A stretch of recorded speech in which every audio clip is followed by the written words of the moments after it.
আমাৰ পৰম পবিত্ৰ প্ৰভু যীশুখ্ৰীষ্টৰ নামত নমস্কাৰ প্ৰিয় শ্ৰোতা।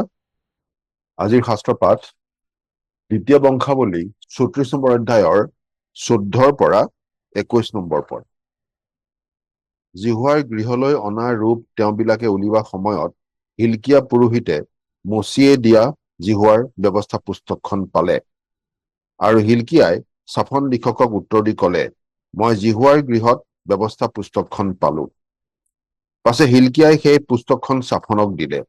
ছাফনে আকৌ সেই পুস্তকখন ৰজাৰ গুৰিলৈ লৈ গল আৰু ৰজাৰ আগত বাতৰি দি কলে, আপোনাৰ এই দাসবিলাকক আদেশ কৰা সকলো কাৰ্য চলিব লাগিছে আৰু আপোনাৰ এই দাসবিলাকে জিহুৱাৰ গৃহত পোৱা সকলো ধন চন্দুকৰ পৰা ঢালি কাৰ্যাধ্যক্ষ আৰু কাম কৰোতাবিলাকৰ হাতত দিলে। আৰু ছাফন লিখকে ৰজাক জনালে, বোলে হিলকিয়া পুৰোহিতে মোক এখন পুস্তক দিলে। পাছে ছাফনে ৰজাৰ আগত তাক পাঠ কৰিবলৈ ধৰিলে।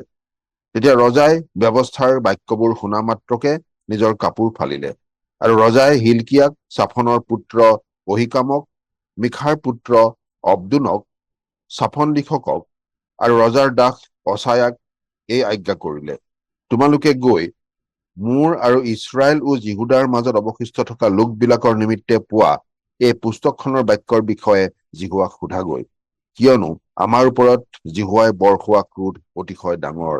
কাৰণ ওপৰ পিতৃবিলাকে এই পুস্তকত লিখা কোনো বাক্য অনুসাৰে কাম কৰিবৰ অৰ্থে জিহুৱাৰ বাক্য পালন নকৰিলে।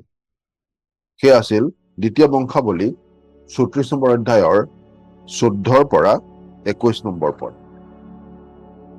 আমি আমাৰ মনৰ সকলো চিন্তা দূৰ কৰি অলপ নীৰৱে থাকি নিজকে এই প্ৰশ্নটো যদি কৰি চাওঁ,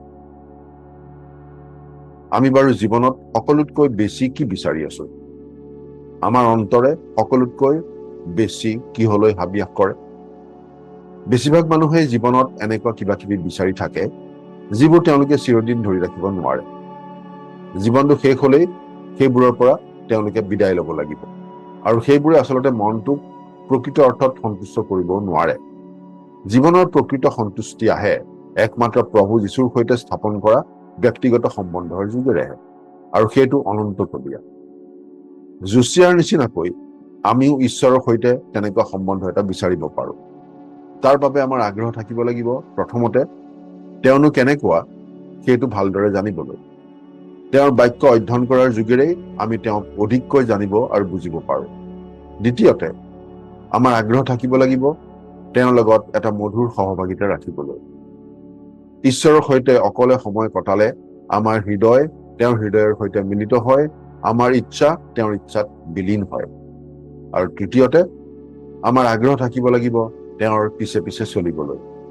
তেওঁ যেনেদৰে চলায় তেওঁৰ বাধ্য হৈ তেনেদৰে চলি থাকিবলৈ। পবিত্ৰ আত্মাক যিমানেই আমাৰ অন্তৰত ঈশ্বৰৰ বাক্য প্ৰয়োগ কৰিবলৈ আমি দিম, সিমানেই ঈশ্বৰৰ প্ৰতি বাধ্য হবলৈ আৰু তেওঁক সন্তুষ্ট কৰি চলিবলৈ আমাৰ হাবিয়াস বাঢ়িব। এনেদৰেই আমি ঈশ্বৰৰ অধিক নিকট হব পাৰো, কিন্তু তাৰ বাবে সিদ্ধান্তটো আমি নিজে ল'ব লাগিব। আমি বাৰু ঈশ্বৰক সঁচাকৈ বিচাৰোনে? আমি চিন্তা কৰি চোৱা উচিত। প্ৰাৰ্থনা কৰিম। স্বৰ্গত থকা পিতৃ ঈশ্বৰ, যিবোৰ বিষয় আমাৰ মনটো তোমাৰ পৰা আঁতৰাই ৰাখে সেইবোৰ এৰি তোমাতেই আমাৰ মন স্থিৰ কৰি ৰাখিবলৈ আমাক সহায় কৰা। তোমাক অধিক জানিবলৈ আৰু অধিক বুজিবলৈ তোমাৰ বাক্যৰ যোগেৰে আমাক কথা কোৱা। তোমাৰ সান্নিধ্যত, তোমাৰ সহভাগিতাত যি মধুৰ আশীৰ্বাদ, তাক উপভোগ কৰি থাকিবলৈ আমাক সহায় কৰা। আজিৰ দিনটো তোমাৰ হাততে গতাইছে। ত্ৰাণকৰ্তা প্ৰভু যীশুৰ নামত, আমেন।